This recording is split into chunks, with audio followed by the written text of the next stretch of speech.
자, 오늘은 정적분의 활용 첫 번째 시간 넓이에 대해서 배워보도록 할 거예요. 여러분들 교재는 212페이지입니다. 자, 우리가 선생님이 적분을 기하적으로 해석하는 것은 선생님이 저번 시간에도 설명을 했었어요.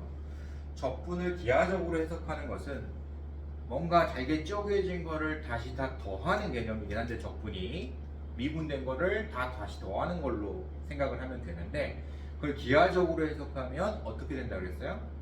성질이 바뀌는 거라 그랬어.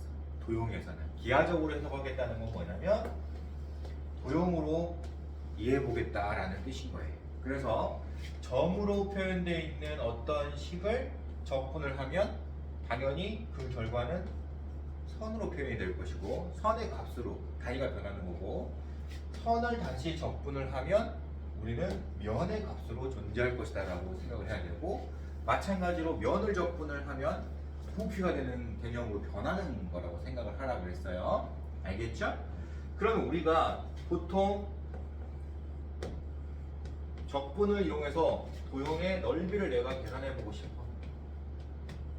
그럼 당연히 뭘 적분하면 되는 거죠? 선을 적분하면 되는 거예요. 되겠어요? 그럼 우리가 선을 표현하는 단위는 뭐죠? 길이란 말이에요. 선은 길이로 표현되겠지. 그러면 자, 이걸 이제 이해를 해보자. 앞에서 배웠지만 x축이 있고 y축이 있고 뭐 이렇게 함수 fx가 있다고 쳐보자. y는 fx라는 함수가 있어. 선생님이 구간을 주겠죠? x는 a부터 x는 b까지 fx dx, 즉 적분해보세요 라고 했을 때 우리가 이걸 기하적으로 해석하면 이런 의미가 된다 그랬죠. 자, fa의 값부터 fb의 값까지 모두 다 더하면 어떻게 되느냐. 근데 fa라는 값이 나타내는 이 값은 바로 이 선분의 길이에 해당되는 거예요. 알겠죠? 그러니까 이 fa가 나타내는 값은 길이가, 이런 길이들을 엄청나게 무수히 많이 더해버리면 뭐가 될까요? 면이 돼요. 그래서 도형의 넓이를 적분을 이용해서 측정할 수 있는 것이다 라고 해석하자 그랬죠. 그거의 연장선이라고 생각을 하고 212페이지 1번을 이해해주면 되는 거예요. 자, 그러면 보통 우리가 넓이라는 것은 음수의 값을 가질 수는 없잖아요. 그래서 여기서 여러분들이 조심해야 될 부분은 이거야.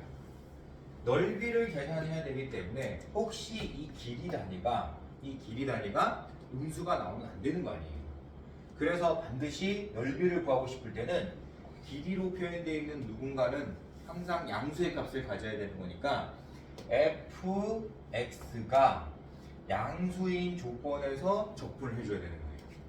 자, 가령 예를 들어서 이렇게도 될 수 있잖아요. 함수 fx가 이렇게 그래프를 그릴 수도 있잖아. 이게 이제 x축이라고 치면, 그러면 x는 a부터 x는 b일 때까지, x는 a일 때부터 x는 b일 때까지 이 부분을 적분하세요 라고 했다는 것은 이 부분을 기하적으로 해석하면 다시 똑같은 넓이가 될 거 아니야. 근데 적분할 때는, 정적분을 할 때는 이게 음수들의 합이기 때문에 정적분의 결과를 기하적으로 해석하기 전에는 음수의 값이었을 거 아니에요.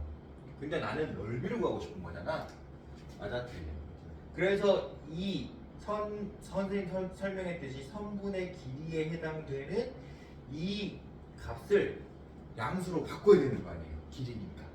맞지? 다시 한번 얘기하지만 넓이를 구하고 싶으면 선을 적분해야 되는데 그걸 나타내는 길이 단위는 항상 양수여야 된다고 생각을 해야 돼요. 그래서 우리가 보통 넓이를 구하라고 하면은 절대값을 사용해서 적분하는 겁니다. 그러면 선생님이 앞에서 배웠지만 절대값이 있는 정적분은 혹시 그 절대값 안에 있는 식의 결과가 음수가 나오면 양수로 바꿔서 식을 바꿔서 적분한다라고 우리가 배웠잖아요. 구간 쪼개기 하는 것처럼 똑같은 내용이라고 생각하면 돼요. 자, 쉽게 가자. 인테그럴 a부터 b까지 fx dx를 어떻게 해석하고 싶냐? x는 a, x는 b, y는 fx, 그리고 x축으로 둘러싸인 도형의 넓이를 측정하고 싶습니다. 자, x는 a라는 직선과 x는 b라는 직선과 y는 fx라는 선과 그래프와 x축으로 둘러싸인 도형의 넓이를 구하고 싶습니다. 예를 들어서 선생님이 그래프를 한 번 더 이렇게 그려줘 보도록 할게요. 만약에 여기가 x는 a였다고 치고 여기가 x는 b였다고 한번 쳐볼게요. 그러면 x는 a라는 직선과 x는 b라는 직선과 그래프 그리고 x축으로 둘러싸인 도형의 넓이는 이 부분과 이 부분을 얘기하는 거죠. 근데 생각을 해보면 알겠지만 얘를 정적분하면 음수 나온다는 거 아니에요. 음수의 합이니까. 얘는 정적분하면 양수가 될 거예요. 근데 넓이를 물어봤으니까 당연히 우리는 절대값을 사용해야 된다고 배웠잖아요. 그러면 어디서 구간을 쪼개야 돼? 음수의 값을 갖는 구간에서 구간을 쪼개야 된다. 그때 만약에 선생님이 얘가 C였다라고 치면 우리는 넓이를 구할 때는 그대로 적분하지 않고 정적분하지 않고 인테그럴 A부터 C까지는 양수니까 그냥 너를 정적분해도 넓이가 나오는데 C부터 인테그럴 C부터 B까지는 결과가 음수일 거 아니에요. 그러니까 fx에 뭘 바꿔서 적분해줘야 된다는 걸 얘기해요. 그래야지만이 양수로 바뀌는 거예요. 넓이가 되는 거예요. 알겠죠? 이런 표현을 우리는 어떻게 한다? 절대값이. 넓이 구하고 싶어. 무조건 절대값으로 생각하고 적분해야 돼요. 부피를 구하고 싶어. 당연히 똑같은 거예요. 다 양수 단위니까. 선생님 설명 이해할 수 있겠니? 그런 뜻이죠. 이거를 지금 212페이지 1번에서 지금 설명하고 있는 거예요. 너 음수면 어떻게 할 거야? 당연히 넓이를 계산해야 되니까 양수로 바꿔서 계산해야지. 그러면 보호를 바꾸면 되잖아. 이런 의미예요. 알겠죠? 네, 좋아요. 자, 2번 이론은 이거는 이제 사실 원칙상은 길이를 항상 생각을 한다는 거 알아야 돼요. 자, 만약에 선생님이 예를 들어서 y는 fx라는 이 곡선하고 y는 fx입니다. 그 다음에 예를 들어서 y는 gx라는 이게 y는 gx예요. 이 y는 fx하고 y는 gx하고 이 두 곡선으로 둘러싸인 부분의 넓이를 물어봤다. 그러면 당연히 뭐부터 찾아야 돼요? 교점부터 찾아야 되죠. 둘러싸여 있으려면 만나는 점을 기준으로 생각을 해야 되는 거니까 교점을 우선으로 찾아야 되겠죠. 그러면 어디서부터 어디까지 적분하면 되는 거냐 라고 물어보면 이 교점 두 개를 선생님이 예를 들어서 알파와 베타라고 생각을 해보도록 하자. 연립방정식의 해라고 생각하고, 그러면 나는 이 알파부터 베타까지 적분하면 되는 건데 넓이를 물어봤기 때문에 항상 양수로 대답을 해야 될 거 아니에요. 그래서 이 길이들을 지금 계산해야 된다는 걸 얘기해요. 그러면 이 길이가 양수가 나오게 하려면 어떻게 해야 돼요? 더 큰 값에서 더 작은 값을 빼야 되겠죠. 그 말을 해요. 그러면 이 그래프를 보니까 fx라는 그래프가 gx라는 그래프보다 더 큰 값을 갖기 때문에 fx에서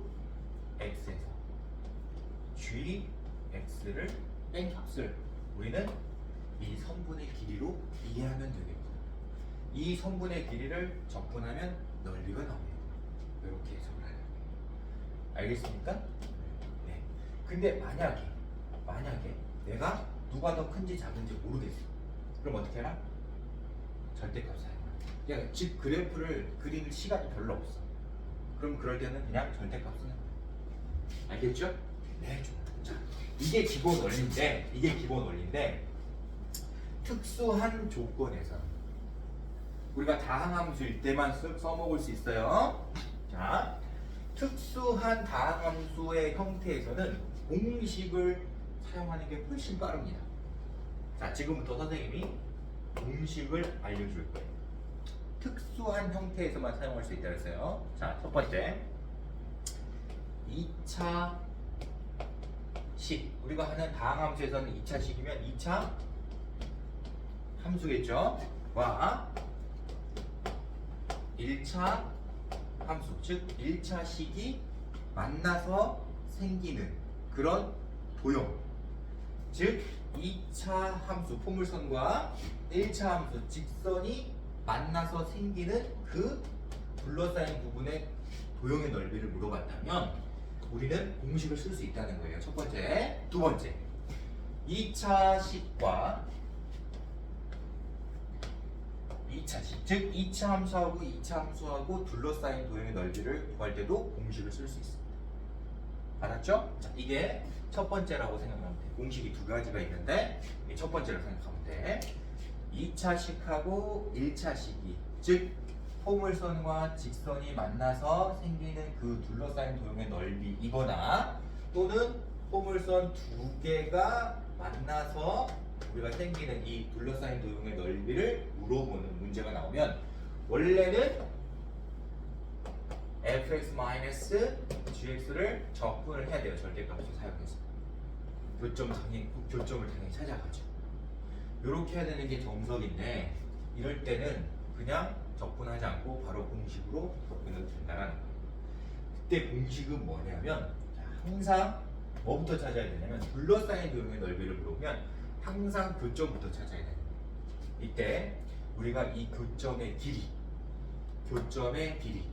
즉 정적분했을 때는 구간의 길이에 해당되는 겁니다. 그러니까 여기서는 교점의 길이가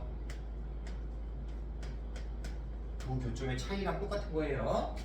교점의 길이를 기준으로 얘를 세제곱한 값을 6으로 나눈 것을 기본으로 해서 여기다 뭐만 곱해주면 되냐면 최고차항, 지금 여기서는 2차와 1차를 연립하면 최고차항이 2차항이 되겠죠? 그 2차항의 개수만 곱해주면 되는 거예요. 단 넓이를 구해야 되기 때문에 항상 우리는 절대값 사용하는 거예요. 알겠죠? 여기선 절대값 사용할 필요가 없죠. 이미 길이라고 했으니까. 차이는 양수니까. 요게 바로 공식이에요. 그러면 포물선하고 포물선이 만나서 생기는 이 도형도 마찬가지로 똑같은 공식을 쓸 수 있어요. 알겠죠? 자, 이게 첫 번째 공식이에요. 두 번째 공식은 이건 더 특수한 경우인데 3차 함수랑 1차 함수가 만나서 생기는 그 도형의 넓이를 계산할 때도 쓸 수 있는 거예요. 자, 3차 함수 그래프가 보통 이렇게 그려질 거고 1차 함수 그래프가 만나면 3점에서 만나는 경우가 있고 2점에서 만나는 경우가 있고 한 점에서만 만나는 경우가 있습니다. 그러면 한 점에서 만날 때는 절대 둘러싸여 있을 수가 없어요. 최소 2점 이상에서 만났을 때만 둘러싸여 있을 수 있는데 공식을 사용하는 두 번째는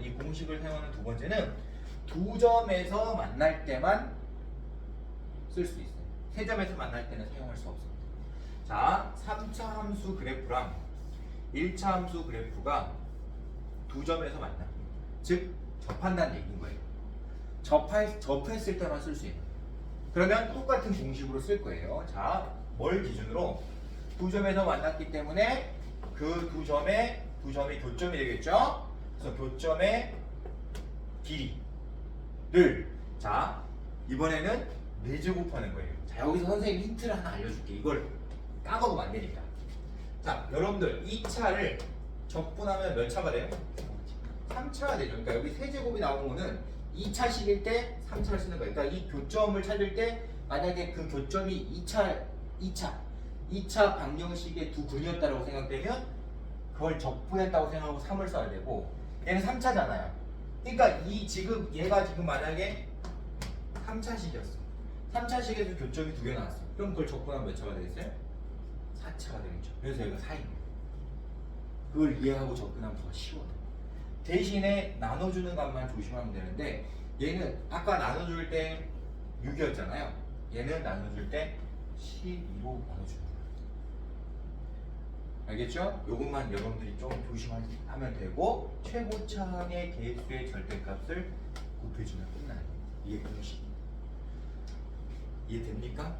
그러면 우리가 굳이 정적분을 계산하지 않더라도 이런 특수한 경우에는 우리가 공식을 사용해서 계산하는 게 훨씬 쉬울 거다 이렇게 여러분들이 이해를 하면 됩니다. 그 내용이 어디에 있느냐? 214페이지에 있어요. 214페이지. 214페이지에 있는 내용은 지금 선생님이 3차 함수하고 알죠? 1차 함수하고 접하는 조건은 여기에 표현이 안 돼 있네요. 안타깝게도. 그쵸? 그럼 여러분들 어떻게 해야 돼요? 다음 장을 넘겨보면 되는 거예요.